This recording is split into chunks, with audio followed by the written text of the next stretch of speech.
যে সংগঠনগুলো ফ্যাসিস্ট সরকার বিরোধী আন্দোলন করেছে তারা দুই একটা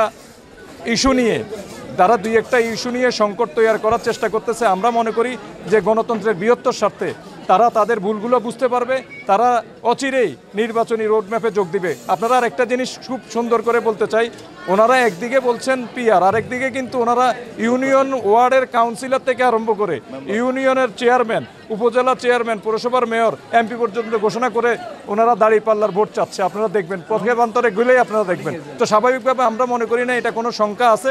আমরা নির্বাচনের একটা পাইপলাইনে ঢুকে গেছি। দেশ এখন নির্বাচনের পক্ষে। আমরা ভোটাধিকার প্রয়োগ করে এদেশে সাধারণ মানুষ তাদের জনগণের সরকার গঠন করতে পারবে।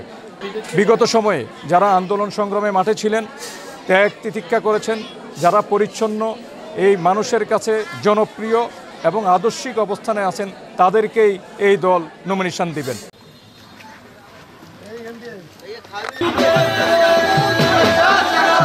জনাব বদরুল করিম চৌধুরী আবেদ ভাই, এখানে আপনারা ইতিমধ্যে জানতে